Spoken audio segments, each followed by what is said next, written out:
Favour the bow, eh? Well, welcome to Diddley's Dark Souls 2 Combat Archery Guide. Now, just a quick disclaimer before we start, this is by no means a definitive guide. I do plan on updating this as and when I develop new techniques with this character and find better equipment along the way.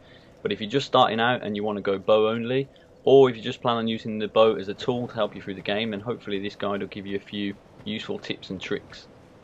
Now, starting out, I chose the Bandit class. That's because it starts with a short bow, but if you don't fancy using Bandit, you can get a short bow from this chest in the blacksmith once you've unlocked the blacksmith by using the key given to you by the merchant in Cardinal Tower.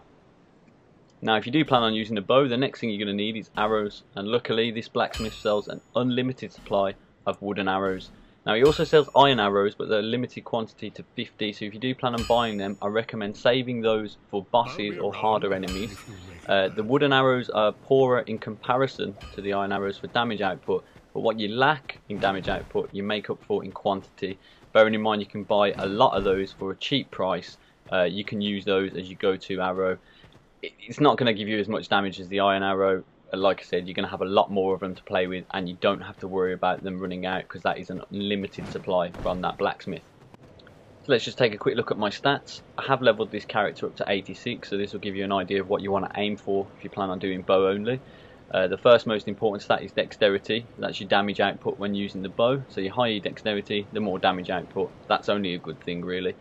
The next one is endurance. Putting points into endurance raises stamina. More stamina means you can fire more arrows without getting tired. It also means you can roll a lot more without getting tired, and that's important when we show you the combat stage. You do need a lot of evasion.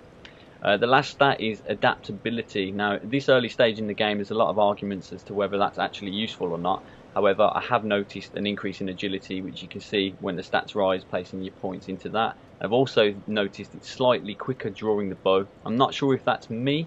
Without testing, I'm not too sure, but it does certainly feel like it's slightly quicker, and it also makes drinking Estus flask and using equipment a bit quicker as well. So let's take a look at the equipment that I'm using. First off, I've upgraded the short bow to +6 using the Titanite shards and large Titanite shards. That's very important. I am aware that there are better bows in the game, but I'm yet to come across them. So upgrading your short bow for the early to mid stage of the game should make it sufficient enough to carry you through. That'll just provide you with a better damage output. The rings I'm using, first off, is the Ring of Chloranthy. You can get that from the Forest of the Fallen Giants. That will increase your stamina recovery speed, so if you do run out of stamina in a fight, that'll just mean it will recover a bit faster. The Ring of Blades, which you can get from killing the pursuer, that just basically increases your damage output slightly. And then the old Leo ring, which you can get from the Blue Cathedral, that basically increases your counter attack damage. So if you are about to be attacked and you manage to fire an arrow before they hit you, you will get an increase in damage output. Now, I've chosen to use light armor to keep my weight down below the 30% threshold, which means I move and roll a bit faster. That's important. You'll see that when we get to combat. One thing you can't see on this screen is the merchant hat. Now, that's a little bit important actually, because that will allow you to find more item drops from enemies, and you can obtain that by buying it from the merchant in the Cardinal Tower. So I do recommend on using that, because you'll be able to find more iron arrows, and although I've not been able to find one yet, you could find a sea bow in No Man's Wharf, which will be very useful. And speaking of No Man's Wharf, here we are in this wonderful holiday destination for Dark Souls 2. Now, this is going to show you some range combat, very simple. Basically just point and shoot, keep the enemy at distance, and if you can hit them but they can't hit you, then that's the sweet spot where you want to be as an archer. Also, try and get critical hits, aim for the head, that'll give you a higher damage output. If you don't kill them straight away, you can just follow up with another arrow. That should do enough damage there. Obviously, I'm just killing grunts here. We'll move on to bosses and harder enemies in a moment, but these are just going to be grunts. If you do get too close, or you find yourself fighting multiple enemies, lock on, but if they're getting too close to you, back off and start the fight again from afar. You choose the battleground. Don't let them rush you or overwhelm you. If you have to, just turn around and run off. Now, in the original Dark Souls, you could spend a few hours in Undead Burg or the forest and just keep grinding enemies. That way you could level up faster, and you could also buy a lot more arrows. This game won't really allow you to do that. After a certain amount, I think it's 15 times of resetting the enemies, they will disappear, and therefore you won't be able to gain any souls from them at all. So the way I found to get souls, if you want to do a grind, not really a grind, but the closest to a grind that we can find here, is place your summon sign down in high populated areas such as bonfires or boss gates. That way you can get summoned in to help someone in a boss fight, and if you do and you are successful, then you will get a lot of souls that way. It is a bit of a balance being an archer, trying to save your souls for leveling up or buying arrows. What I would recommend is trying to keep at least, at the very least, 150 arrows on you, just to keep you prepared for any situation that may arise. Also, you won't really run out that way. If something comes up unexpected, you've got an extra backup, but then make sure you've got some souls to buy some more arrows with, because you don't want to run out of arrows. That's going to be the worst situation for you. And with the help of my wonderful assistant down there, I'm just going to show you how to take on bosses and harder enemies.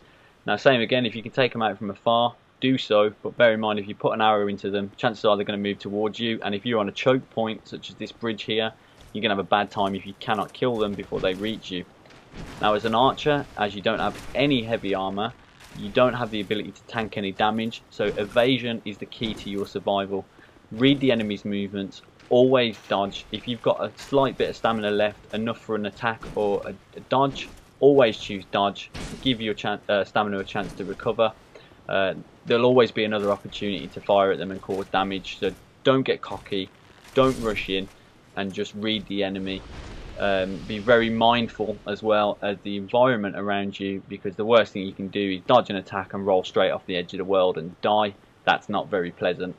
So yeah, make sure you're always reading the enemy's movements and always choose a dodge over an attack. You can always get in another attack, there's no issue with that at all. Same technique can be used against bosses, but bosses have a bigger health pool, therefore it will take a lot longer for you to actually kill them. So I'd recommend taking in somebody that you can summon.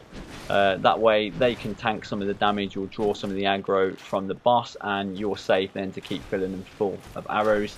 If you do see your friends in need of help, just run in there, take some of the aggro, but always dodge. Again, you don't have the heavy armor to take on a boss, so just draw the aggro until they can heal up, then move out the way. I just got hit there because I wasn't really paying attention, and I chose to take a shot rather than dodge out the way, so that was a big mistake on my behalf. But here you can see again, just dodging, getting out the way and firing. Obviously helps that I'm a bit of a higher level now, so I can cause a bit more damage. The same technique applies even if you're a lower level. It will just take you a bit longer to actually kill the enemies. So that's going to be it for the combat archery guide. If you've got any questions or comments, leave them in the section below. If you've got a technique that I haven't covered here, put that in the section below. And if you found a decent weapon, obviously keep it around the same level that I'm at the game, because we don't want to know about end game weapons that can kill every enemy from here to Skyrim. But at the same time, it would be useful to know that any useful equipment out there that we can use to increase our archery abilities. So we'll take a look at PvP when I've had more chance to experience it. But for now, thank you for watching. I hope you've been enjoying Dark Souls 2, and I will see you all in my next video.